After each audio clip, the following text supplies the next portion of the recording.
Carême, confinement, Covid-19, pourquoi il est urgent de relire Laudato Si? Et me dis pas que ta piscine, elles sont toutes fermées aujourd'hui.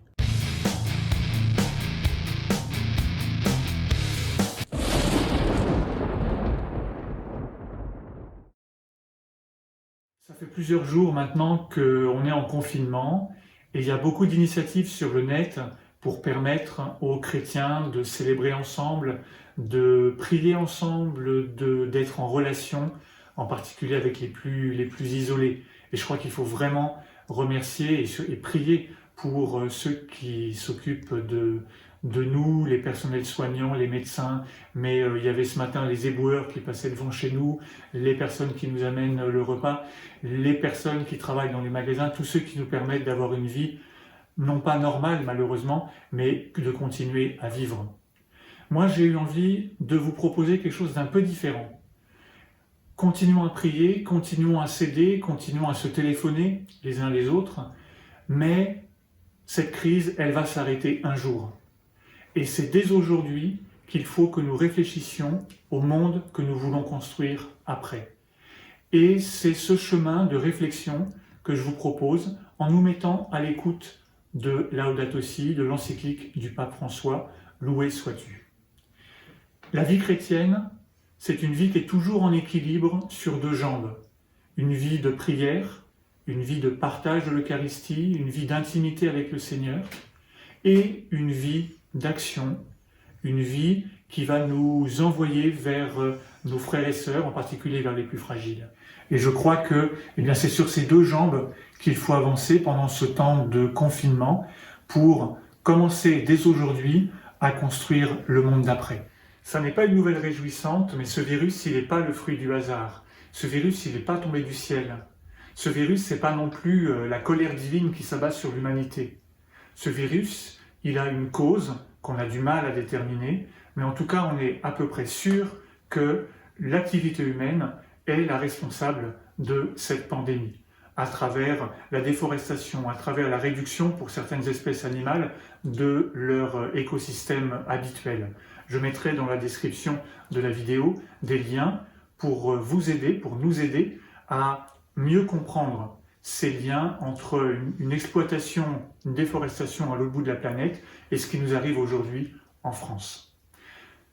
Ça n'est pas une nouvelle réjouissante, certes, mais ça peut être malgré tout une nouvelle encourageante parce que si l'activité humaine est une des causes de ce qui nous arrive, eh bien l'activité humaine et notre propre action individuelle chacun pourra être une solution et participer à la solution à ces problèmes écologiques. Alors évidemment, vous l'aurez compris, c'est le monde d'après qui m'intéresse. C'est le monde qui attend notre engagement. Comment allons-nous vivre dans ce monde? Comment allons-nous nous engager dans ce monde? Quel rapport allons-nous avoir avec ce nouveau monde qui va se construire à la fin du confinement? Ce monde, je suis persuadé qu'on peut le recevoir comme un cadeau qui nous est donné. C'est-à-dire comme un cadeau aussi qui nous est confié. Quand je reçois un cadeau, il y a la joie de l'ouvrir, mais il y a la responsabilité de le garder et d'en prendre soin. Dans Laudato Si, le pape insiste sur le fait que nous avons besoin d'une révolution spirituelle. Mais il n'est pas le seul à insister sur cette nécessaire révolution spirituelle. Les solutions face au réchauffement climatique, face au désordre écologique, elles ne viendront pas seulement de la science, elles viendront aussi de la force morale avec laquelle nous affronterons ces situations ensemble. Je voudrais vous proposer 3 points pour mieux comprendre cette révolution spirituelle. Le premier point, c'est notre expérience du sacré, c'est-à-dire notre expérience des liens qui se tissent entre nous et avec la création.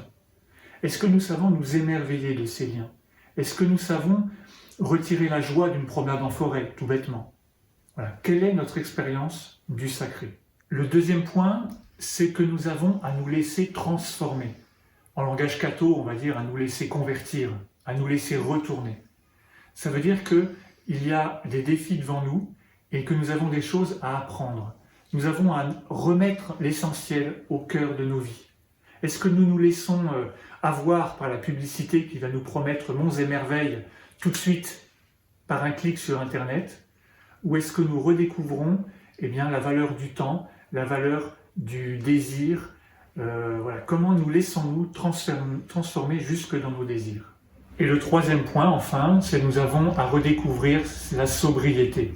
C'est-à-dire que ça n'est pas la quantité de notre avoir qui nous rend heureux, c'est la qualité de nos relations.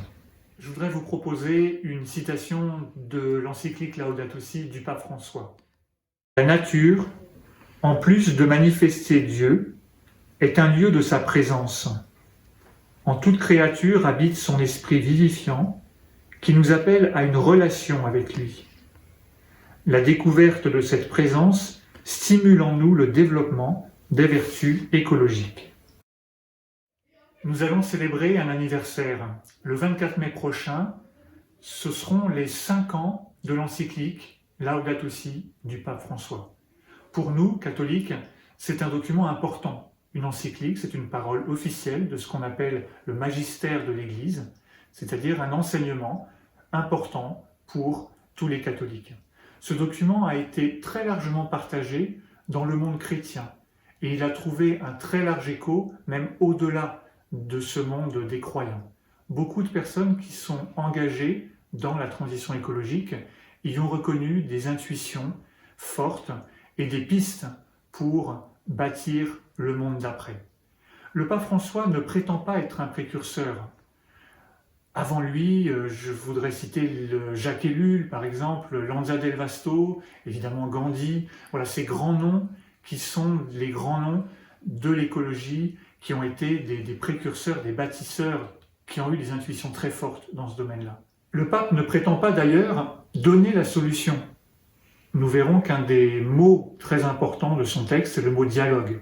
Dialogue avec les scientifiques, dialogue avec ceux qui sont très engagés dans ces combats. Mais comme croyants, nous avons quelque chose de spécifique à apporter à ce monde de la transition écologique. Et je vous propose ces quelques points pour que nous en prenions mieux conscience. Tout d'abord, comme croyants, nous savons que ce monde n'est pas le fruit du hasard. Dans le livre de la Genèse, on trouve cette belle phrase qui scande toute la création « Et Dieu vit que cela était bon ». Le monde n'est pas le fruit du hasard, il est le fruit d'un amour. Si le monde est le fruit d'un amour, alors il a un sens, il a une direction. Pour nous croyants, nous avons la certitude, la foi, que ce monde va vers son accomplissement, que ce monde va vers la pleine manifestation de Jésus-Christ, vers le royaume de Dieu. Ça veut dire que ce monde n'est pas absurde. Ça veut dire que notre vie a un sens. Ça veut dire que, on dit souvent, vous savez, l'enfer c'est les autres. Mais on voit bien pendant ce temps de confinement que l'enfer ce n'est pas les autres. Que l'enfer c'est d'être tout seul, chez soi. Et on va chercher beaucoup de moyens pour rentrer en communication.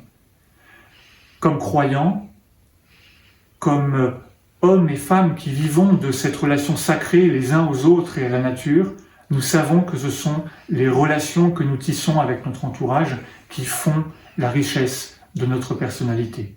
Et enfin, dernier point, le monde n'est pas un théâtre d'ombre, mais il attend mon engagement. Je ne suis pas juste un grain de sable dans l'immense mécanique du cosmos, mais je suis un être singulier, riche et libre de mes décisions. Alors évidemment, ce n'est pas moi qui vais changer seul le monde, mais comme le disait le pape Benoît XVI, ce sont les petites minorités qui peuvent induire des changements et qui peuvent créer un monde nouveau. Alors pour cette série de vidéos, eh bien je vous propose tout simplement de lire, de nous mettre à l'écoute de Laudato Si, de nous laisser surprendre par les paroles du pape, de nous laisser déranger peut-être aussi, et puis de voir comment notre foi de croyant en Jésus-Christ, eh bien elle est profondément engagée dans notre combat pour le monde d'après, pour la transition écologique. J'ai appelé cette mini-série #MDA, point d'interrogation. MDA comme monde d'après, mais on pourrait dire aussi MDA comme mer d'angoisse, ou MDA comme merveille de l'amitié, merveille de l'amour.